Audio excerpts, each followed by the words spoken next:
அஸ்ஸலாமுஅலைக்கும். Welcome to my channel. நம்ம சேனலை புதுசாக பார்க்குறவங்க சப்ஸ்கிரைப் பண்ணிக்கோங்க. கூடவே பக்கத்தில் உள்ள பெல் ஐக்கானையும் ப்ரெஸ் பண்ணிக்கோங்க. அப்போ தான் எங்களோட அப்டேட்ஸ் உங்களுக்கு அப்பப்போ வந்துகிட்டே இருக்கும். இன்றைக்கி ரெஸ்டாரண்ட் ஸ்டைலில் கிறிஸ்பியான ஒரு மைதா தோசை எப்படி செய்யலான்னு பார்க்கலாம். வாங்க வீடியோக்குள்ளே போகலாம். இப்போது மைதா 1.5 கப் அளவுக்கு எடுத்திருக்கேன். உப்பு 1 டீஸ்பூன் எடுத்திருக்கேன். இப்போ ரெண்டையும் சேர்த்து ஒரு தடவை கையால் மிக்ஸ் பண்ணி விட்டுருங்க. இப்போ ஒரே ஒரு முட்டை எடுத்துகிட்டு நல்லா ஒரு பவுலில் பீட் பண்ணி எடுத்துக்கோங்க.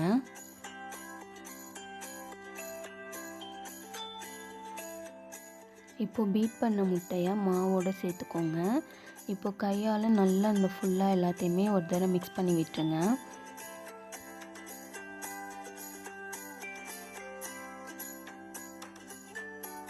இப்போ பிசைஞ்சதுக்கப்புறமா தண்ணி நிறையா ஊற்றிட்டு கையாலேயே நம்ம இதை கரைச்சி எடுத்துக்கலாம். எந்த ஒரு கட்டியும் இல்லாமல் நல்லா ஸ்மூத்தாக இதை கரைச்சி எடுத்துக்கணும். இந்த மாதிரி இருக்கணும், நல்லா ஸ்மூத்தாக.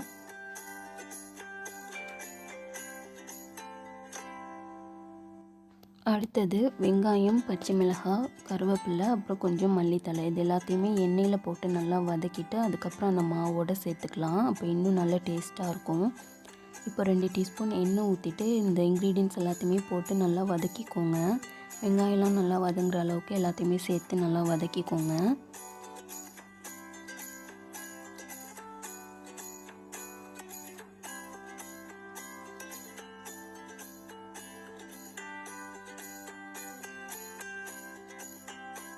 இப்போது இதை எல்லாத்தையுமே அப்படியே மாவில் போட்டு ஃபுல்லாக ஒரு தடவை மிக்ஸ் பண்ணி விட்டுருங்க. அவ்வளோதான். இப்போ நம்மளோட பேட்டர் சூப்பராக ரெடி ஆகிடுச்சு. இந்த கன்சிஸ்டன்சியில் தான் இருக்கணும். ரொம்ப திக்காக இருந்துட்டால் ஊற்றவே வராது. ரொம்ப வாட்டரியாக இருந்துச்சுனாக்கா ஊற்றிட்டு எடுக்க வராது. ஸோ வாட்டர் நம்ம அட்ஜஸ்ட் பண்ணி தான் சேர்த்துக்கணும்.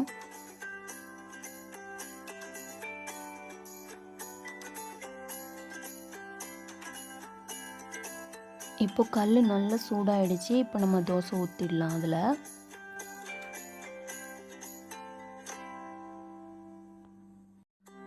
கொஞ்சமாக மேலே ஆயில் ஊற்றிக்கோங்க. இது வேகிறதுக்கு கொஞ்சம் டைம் எடுக்கும். நல்லா கிறிஸ்பி ஆனதுக்கப்புறம் தான் இன்னொரு சைடு திருப்பி போடணும். இப்போ 2 சைடும் நல்லா கிறிஸ்பி ஆனதுக்கப்புறமா நம்ம பிளேட்க்கு ட்ரான்ஸ்ஃபர் பண்ணிடலாம். அவ்வளோதான். இப்போ ரெஸ்டாரண்ட் ஸ்டைலில் கிறிஸ்பியான மைதா தோசை சூப்பராக ரெடி ஆகிடுச்சு. இதை சூடாக அப்படியே சாப்பிடும்போது ரொம்ப ரொம்ப டேஸ்ட்டாக இருக்கும். இதுக்கு சிக்கன் குழம்பு, மட்டன் குழம்பு, சட்னி, வட்டலப்பம் அது எல்லாமே சூப்பராக இருக்கும் காம்பினேஷன். நம்ம சேனலில் வட்டலப்பம் ரெசிபி ஆல்ரெடி இருக்குது. மேலே ஐகார்டில் லிங்க் கொடுக்குறேன், செக் பண்ணி பார்த்துக்கோங்க.